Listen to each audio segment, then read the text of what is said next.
পিরামিডের ভিতরে continuously 20 degree Celsius temperature থাকে। অর্থাৎ আমরা যখন গরমকালে এসি চালাই সাধারণত দেখা যায় কিংস চেম্বার থেকে আজ পর্যন্ত একটা কিংয়ের একটা রাজারও লাশ পাওয়া যায় নাই, একটা রাজারও মমি পাওয়া যায় নাই। আজকের অনেক টপ টিয়ার আর্কিটেকচার সিভিল ইঞ্জিনিয়ার থেকে শুরু করে কেউ এটা বানাইতে পারে নাই। ফেরাউন চাইতো যে আমাকে তুমি এরকম একটা উঁচা জায়গায় নিয়ে যাও সো দ্যাট মানুষজন আমাকে গড মনে করে, মানে আমার সাথে যেন আকাশের একটা সংযোগ স্থাপন হয়ে যায়। আস্তাগফিরুল্লাহ, বাট সেভাবে চিন্তা করতো। পিরামিডের ভিতরে আমাদের এখন যে কারেন্ট ইলেকট্রিসিটি আছে, কারেন্ট ইলেকট্রিসিটির কিছু ফর্মুলা পাওয়া যায় একটু অ্যাডভান্স।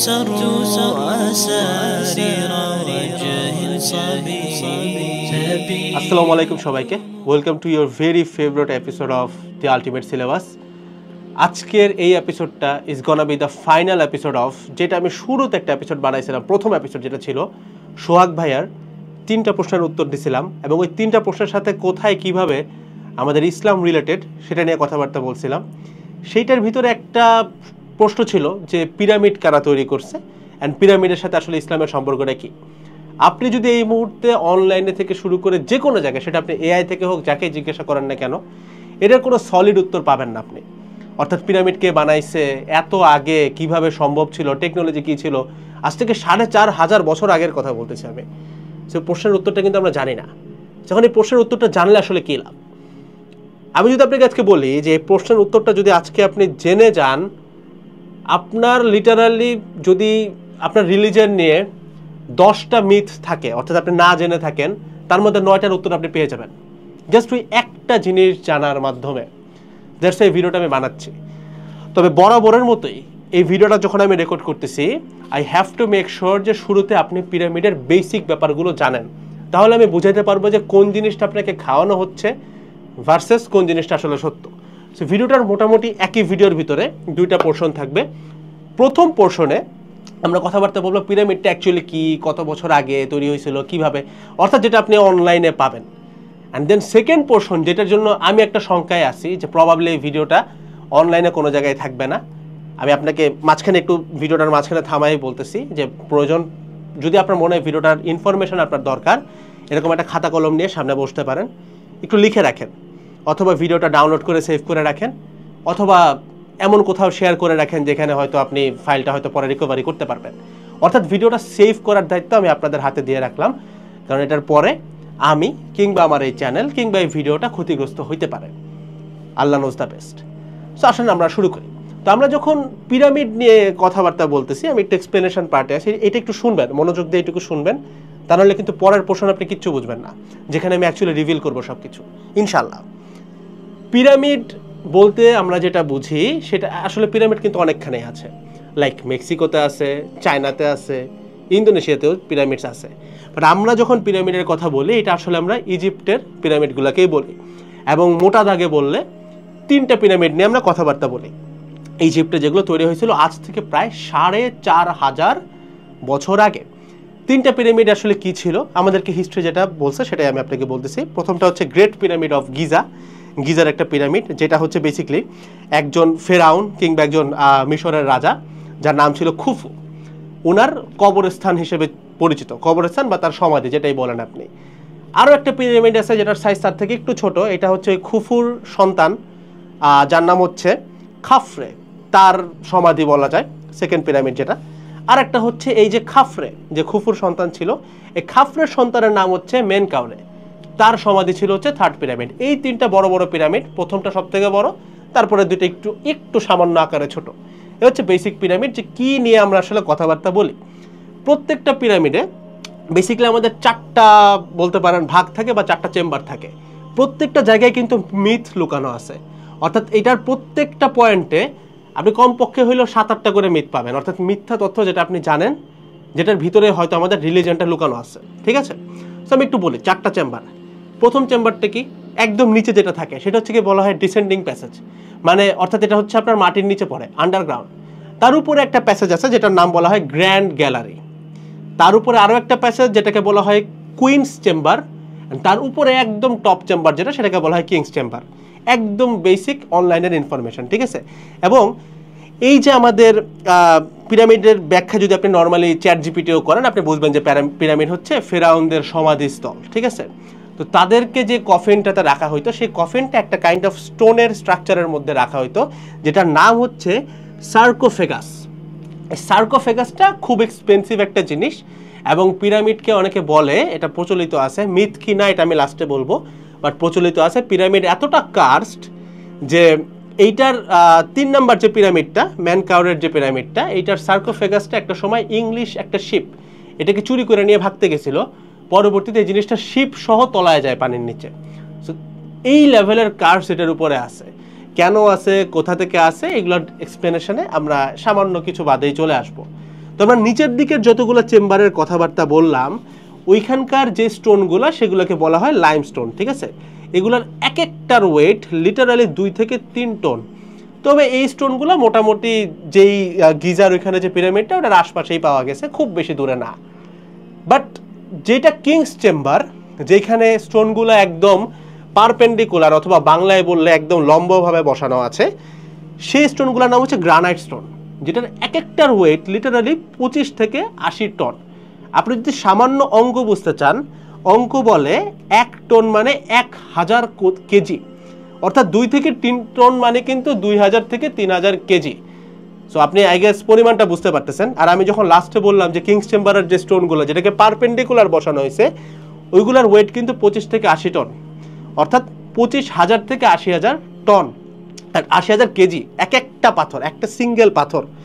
এবং প্রত্যেকটা জায়গায় ভাই মিলিয়নস অফ পাথর দেওয়া আছে, এবং একটা জাস্ট পিরামিডের সাইজ আপনি তো ছবিতে দেখলে ছোট মনে হয়, বাট এগুলো ভাই প্রায় 10টার মতো ফুটবল গ্রাউন্ডের সমান হবে, মানে এত বড়। 10টা মনে আমি একটু কম বলছি, এই অ্যামাউন্ট একটু 19-20 হতে পারে, বাট এটা ম্যাটার না, মানে দ্যাটস ভ্যাস্ট, অনেক বড়। আর একটা খুব সারপ্রাইজিং ট্রুথ হচ্ছে পিরামিডের ভিতরে কন্টিনিউয়াসলি 20 ডিগ্রি সেলসিয়াস টেম্পারেচার থাকে। অর্থাৎ আমরা যখন গরমকালে এসি চালাই সাধারণত দেখা যায় আমরা 24-25 ডিগ্রিতে রাখি যারা এসি চালায়। সো তার থেকেও বেশি ঠান্ডা। খেয়াল করতে হবে পিরামিড কিন্তু মিশরে, এবং ওইটা কিন্তু মরুভূমির দেশ, অর্থাৎ আশপাশে মরুভূমি, temperature natural temperature 50 degree Celsius, ওইটার ভিতরে লিটারালি এয়ার কুলেটেড টেম্পারেচার বজায় থাকে। এতক্ষণ পর্যন্ত যেই তথ্যগুলো আমি আপনাকে দিছি এগুলো সব ছিল হইতেছে আপনার অনলাইনে যেগুলো বলা আছে, অথবা আপনি পিরামিড সম্পর্কে যখন কোনো কিছু জানতে চান সেটাতে যা যা পড়ে আর কি, সেটাই। এখন এই পোর্শন থেকে আমি এই ভিডিওটাতে যতগুলো তথ্য আপনাকে দিব, প্রত্যেকটা তথ্য থাকবে এটার মিথ ব্রেকিং পার্ট। আমি আমার রিসার্চ যতদূর করছি সেখান থেকে আমি ইনশাল্লাহ এতটুকু বিশ্বাস আপনাকে আমি দিতে পারি যে আপনি উত্তরটা পাবেন। সো শুরু করতে চাই কোরআন মাজিদের একটা আয়াত দিয়ে। আয়াতটা হচ্ছে সূরা রমের একটা আয়াত, যেখানে আল্লাহ হিন্টস দিয়েছেন এভাবে যে একটা সময় মানুষ অনেক বেশি শক্তিশালী ছিল এখনকার চেয়ে, এবং তাদের হাতে শক্তিশালী বলতে খালি শারীরিকভাবে শক্তিশালী না, তারা টেকনোলজিতে উন্নতি ছিল এবং তারা অনেক কিছু করছে, ফসল বেশি ফলাইছে, অনেক কিছুতে ভালো করছিল। বাট পরবর্তীতে কিন্তু তাদেরকে আল্লাহ মাটির সাথে মিশাই দিয়েছেন, কারণ তারা একটা পর্যায়ে নাফরমান হয়ে গেছিল। সো এখান থেকে হয়তো আপনি ছোট্ট একটা হিন্টস পাইতে পারেন যে আচ্ছা পিরামিড কি তাহলে মানে ওরা বানাইছে জাস্ট বিকজ তাদের হাতে অনেক পাওয়ারফুল টেকনোলজি ছিল 4500 বছর আগে। কিছু ব্যাপার আমি আপনাকে বলি। আমরা আমাদের বাংলাদেশের বিশ্ব পরিচয়তে যে ইতিহাস পড়ছি সেখানে বলা আছে যে পিরামিড যখন তৈরি হয় তখন চাকা আবিষ্কৃত হয় নাই। বুঝেন, চাকা মানে অর্থাৎ আপনি যদি মনে করেন যে ভাই 25,000 থেকে 80,000 কেজি এটা তো একটা লিভার দিয়ে ওঠানো সম্ভব হইতেও পারে, একটা লিভার ধরেন বানাইলাম, ভাই ওই টাইমে চাকা ছিল না, ওই টাইমে ধাতু মানে কোনো মেটাল ছিল না। এই দুটা ছাড়া আসলে কিভাবে লিভার তৈরি হয় আমার আসলে জানা নাই, সম্ভব না, মানে অর্থাৎ লিভার তৈরি করা সম্ভব না। কি অনুযায়ী সম্ভব না? আমরা যে তথ্যটা খাইছি সেই অনুযায়ী। অর্থাৎ আমরা যদি ধরে নেই যে ওই টাইমে চাকা ছিল না, ওই টাইমে ধাতু ছিল না, তাহলে ওই অনুযায়ী ভাই লিভার টিভার কিচ্ছু বানানো পসিবল না, কাজ এগুলো তো ছিলই না। আবার পারপেন্ডিকুলার বসানোর জন্য যে লেজার টেকনোলজি আমরা এখন ইউজ করি, আগে তো ভাই গিট দিত, ভাই মানুষ গিট দিয়ে লম্ব মাপতো, ঠিক আছে? একটা টাইম ছিল পিথাগোরাসের আগে যে ওই যে 12 গিটের একটা রশি বানাই দেন, ওখান থেকে লম্ব বানাইতো, ঠিক আছে? এক পাশে 5 আর এক পাশে 4 আর এক পাশে 3 দিলে ওইটা পারপেন্ডিকুলার লম্ব হইতো, পিথাগোরাসের থিওরাম যেখান থেকে আসে। ফানি ফ্যাক্ট, পিথাগোরাসের সাথে আমাদের বয়সের ডিফারেন্স কয়েকশো বছরের বেশি হবে না, বাট পিরামিডের জন্ম আজ থেকে 4500 বছর আগে, যেটার ভিতরে পিথাগোরাসের থিওরাম থেকে শুরু করে আপনি যত কিছু চান তার মেজরিটি পার্টে ওইখানে আছে, মানে a lot of science is there আর কি, ঠিক আছে? Like let me explain it to you. অনেকে এটা কয়েকটা থিওরি আছে, আমি একটা থিওরিগুলো বলি অনলাইনে কি কি থিওরি আছে। লাইক থিওরি একটা যে প্রবাবলি এলিয়েনরা পিরামিড বানায় দিয়ে গেছে, অর্থাৎ অনেকে চিন্তা করে যে পিরামিড যখন হয় তখন ওইখানে এলিয়েনদের আবির্ভাব ছিল, তারা আর কি এত বড় বড় পাথরগুলো আনছে অ্যান্ড অল, এরকম একটা থিওরি আছে। এটা থিওরি 1। থিওরি 2 আছে পিরামিডের ভিতরে আমাদের এখন যে কারেন্ট ইলেকট্রিসিটি আছে, কারেন্ট ইলেকট্রিসিটির কিছু ফর্মুলা পাওয়া যায়, একটু অ্যাডভান্স টাইপের ফর্মুলা আর কি, একদম বেসিক V = IR এই ফর্মুলা না, একটু advance, like you can run a power plant with it, এই টাইপের কিছু ফর্মুলা, কিছু ডায়াগ্রাম আছে পিরামিডের চেম্বারগুলোর ভিতরে।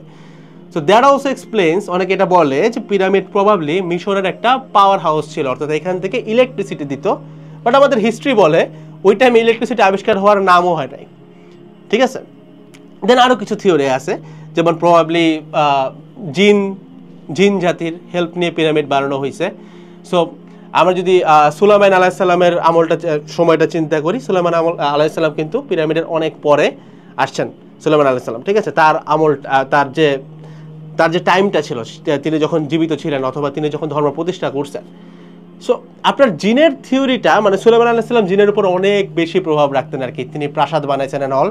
তো অনেকে আবার এই রেফারেন্সটা টানার চেষ্টা করেন যে প্রবাবলি এই প্রাসাদ বলতে অথবা স্ট্রাকচার বলতে মহান আল্লাহ হয়তো পিরামিডের কথা বলছেন। কথাটা অ্যাকচুয়ালি সত্য না, কারণ সুলাইমান আলাইহিস সালাম অনেক পরে আসছে। হ্যাঁ, এইটা আমি অস্বীকার করতেছি না যে পিরামিড বানাইতে জিনের প্রভাব থাকতে পারে, বাট এই জিনটা যে সুলাইমান আলাইহিস সালাম তাদেরকে দিয়ে বানাইছে ব্যাপারটা এরকম না, বরং পিরামিড কোনো নবী রাসূলের বানানো জিনিস হইতেই পারে না। That's a cards thing. আমি আস্তে আস্তে করে সত্যর দিকে যাইতেছে, ঠিক আছে। তো আসেন এখন খোলাসা করে যারা এই পর্যন্ত ভিডিওটাতে আসছেন, আমি আপনাকে সব কিছু বলে দিই ঘটনাটা কী করছে। আমার বলতে আসলে ভয় লাগতেছে আর কি, দ্যাটস আমি বলতেছি না, মানে বলতেছি না বলতে আমি একটু থামতেছি, লাইক আপনি দেখবেন যে আই এম সোয়েটিং অলরেডি, ঠিক আছে, ঘামাচ্ছি। সো দ্য থিং ইজ, আমরা ছোটোবেলা থেকে যখন জন্ম নিয়েছি আমরা একটা থিওরাম পড়ে আসছি। থিওরামটা হচ্ছে এরকম যে থিওরি অফ ইভলিউশন, অর্থাৎ আমাদেরকে শেখানো হচ্ছে যে আমরা প্রথমে গুহা মানব ছিলাম, দেন আমরা আস্তে আস্তে, মানে আমরা দেখতে বানরের মতোই ছিলাম, আমাদের তখন শিকার করা ছাড়া আর কোনো কাজ ছিল না। সো দেন আস্তে আস্তে আস্তে করে আমরা ইভলিউশন করতে করতে আজকে যায় আমরা সভ্যতার শিখরে আছে, অর্থাৎ we are at the top pinnacle. তো আমি প্রথমে আপনাকে এই জায়গাটাতে একটু বুঝাই রাখি, আমরা অনেকে বিজ্ঞানের ছাত্র, আমি নিজে বিজ্ঞানের ছাত্র। তো আমরা কিন্তু এই কথাটা বলার মাধ্যমে আমাদের রিলিজিয়নকে অনেক বাজেভাবে অপমান করি, অর্থাৎ আমাদের নবী রাসূলদেরকে অনেক বাজে, সাল্লাল্লাহু আলাইহি সাল্লাম, তাদেরকে অনেক বাজেভাবে অপমান করি। শুধুমাত্র এইটা বলে না যে আস্তাগফিরুল্লাহ যে ওই আমলের মানুষজন বানর ছিল, শুধুমাত্র এটা বলে না। আপনি একটা জিনিস চিন্তা করেন, যেই মানুষটা সকালে ঘুম থেকে ওইটার টার্গেট যে আমি শিকার করেই খাবো, এই মানুষটার পক্ষে রিলিজিয়ন নিয়ে চিন্তা করা কি সম্ভব? মানে আমি আপনাকে বেসিক কথা বলি, মনে করেন আপনার জব, পড়ালেখা, রিয়েল লাইফে যত কিছু আপনি দেখেন করেন, এই সব কিছু বাদ দিয়ে যদি আপনি আজকে সকালে উঠে নাউজুবিল্লাহ একটা বেয়ার মিনিমাম ড্রেস আপ পইরা আপনার টার্গেট যদি থাকে হাতে একটা বর্ষা হাতে বাঘ মারতে যাবেন বা হরিণ মারতে যাবেন, আপনার রিলিজিয়ন নিয়ে পড়ার সময়টা কই থাকে? তাহলে থাকার তো কথা না, যে কোনো টাইমে এটা হবে ওইটা হবে, তাই না? তো তারা কি কোনোভাবে এখানে অপমান করার ট্রাই করতেছে যে আমাদের রিলিজিয়ন থেকে শুরু করে এটা মিথ্যা? এটা কি একটু হিন্ট পান?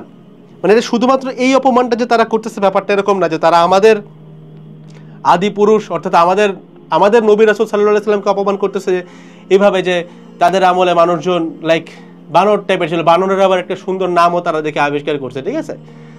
এনিওয়ে আমি নাম নিতেছি না, বাট একটা নাম তারা দেয় আর কি।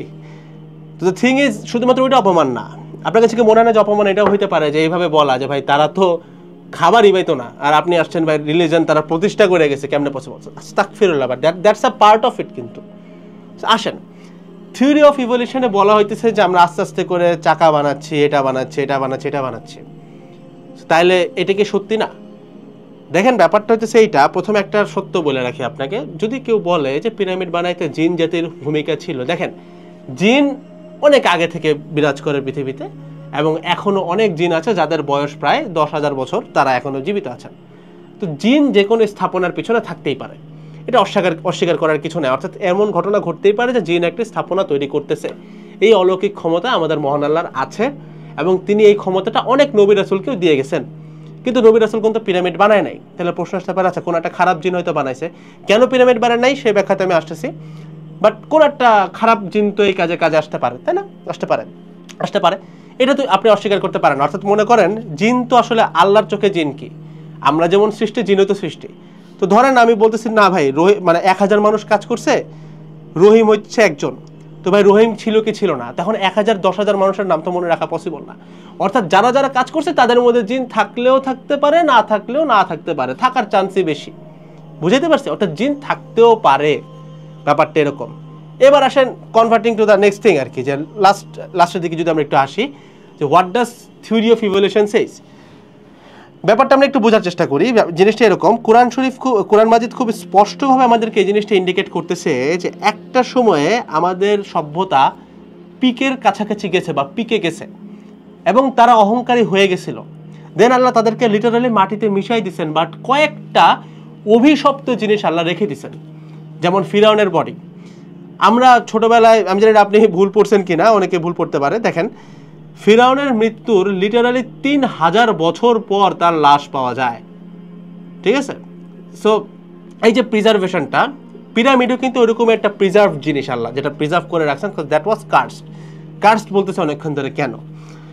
দেখেন পিরামিডটা আসলে তৈরি হয়েছিল এইভাবে যে একজন ফেরাউনের এরকম কথা প্রচলিত আছে আমাদের কোরআন শরীফে, কোরআন মাজিদেও এটা আছে, যে ফেরাউন চাইতো যে আমাকে তুমি এরকম একটা উঁচা জায়গায় নিয়ে যাও সো দ্যাট মানুষজন আমাকে গড মনে করে, মানে আমার সাথে যেন আকাশের একটা সংযোগ স্থাপন হয়ে যায়। আস্তাগফিরুল্লাহ, বাট সেভাবে চিন্তা করতো। সো পিরামিডটা এভাবে তৈরি হয়েছিল। বাট আমি আপনাকে খুব ভয়াবহ একটা কনস্পিরেসি থিওরি দিচ্ছি এখানে। আজ পর্যন্ত এই যে 3টা পিরামিডের ব্যাখ্যা করলাম, লাইক খুফু, খাফরে, মেনকাউরে, একটা সিঙ্গেল পিরামিডের ভিতরেও কোনো মামি পাওয়া যায় নাই। অর্থাৎ পিরামিডের তৈরি তো হয়েছিল সমাধি সংরক্ষণের জন্য, বাট এই যে বলছিলাম প্রত্যেকটা চেম্বারের ভিতরে মিথ আছে। কিংস চেম্বার থেকে আজ পর্যন্ত একটা কিংয়ের, একটা রাজারও লাশ পাওয়া যায় নাই, একটা রাজারও মমি পাওয়া যায় নাই। কুইন্স চেম্বার, কোনো রানীর কোনো খোঁজও নাই এখানে, ঠিক আছে? দেন আর কি গ্র্যান্ড গ্যালারি থেকে শুরু করে ডিসেন্ডিং প্যাসেজ, কোনো জায়গায় কোনো সহায় সম্পত্তি কিচ্ছু নাই। সেখানে একটা থিওরি আছে, থিওরি থাকতেই পারে যে ভাই অনেক ডাকাত মাকাত যায়, এগুলো হচ্ছে গিয়ে চুরি টুরি করে নিয়ে পালায় চলে গেছে। কথা সত্য হইতে পারে, আবার এমনও হইতে পারে যে অবভিয়াসলি এটা কার্সড, বাট জিনিসটা মোর লাইক এরকম হইতে পারে যে হয়তো বা এটার ভিতরে ইলুমিনাতির অনেক বড় বড় পোর্শন ছিল, যেটা যদি থাকতো তাহলে আজকে হয়তো সৃষ্টিগুলো অনেক বেশি ক্ষতিগ্রস্ত হইতো। দ্যাটস ওয়াই হয়তো আল্লাহ চাইছেন যেন এই জিনিসগুলো না থাকে, দ্যাটস ওয়াই পিরামিডকে কার্স বলা হয়। যেমন আমি আপনাকে একটা থিওরি দিলাম যে নৌপথে আর কি একটা হচ্ছে কি আপনার সার্কোফেগাস হচ্ছে গিয়ে ডুবে গেছিল, অ্যান্ড পুরো শিপ সহ ডুবে যায় ওটা। এই যে রিস্কি ব্যাপারগুলো, এটা কিন্তু আমাদের পিরামিড ইনভেন্ট করতে যায়, মানে পিরামিডের ভিতরটা ইনভেন্ট করতে যায় বারবার হয়েছে। বলে আপনার মনে একটা প্রশ্ন আসতেই পারে যে ভাই পিরামিড আসলে এত কার্সড কেন? আমি বলতেছি এটা ভালো জিনিস না, এটা খারাপ জিনিস। কারণ শুধুমাত্র এইটা না যেটার ভিতরে ইলুমিনাতি হয়েছে, এইটা যারা এটার সাথে জড়িত ছিল তারা হচ্ছে ফেরাউন কিন্তু একজন না, অনেকেই, এবং তাদের মেইন থিমটা ছিল তারা শিরক করত, অর্থাৎ তারা নিজেদেরকে খোদা দাবি করত, আস্তাগফিরুল্লাহ, বাট তারা দাবি করত এবং তারা চিন্তা করত যে তারা এখানে ফর ইটারনিটি এখানে তারা বাস করতে পারবে। এবং এই যে বললাম যে এই জিনিসটা আল্লাহ কেন নিদর্শন স্বরূপ রেখে গেছেন, এবং অনেক মানুষজন, অনেক রিসার্চার কিন্তু দেখা গেছে পিরামিড নিয়ে, পিরামিডের ভিতরে যে অথবা পিরামিডের আশপাশে কোনো কিছু নিয়ে একটা এলিমেন্ট নিয়ে ডিসকভারি করতে যায়, তারা কিন্তু তাদের জীবনও হারাইছেন। এই ঘটনা কিন্তু ঘটছে।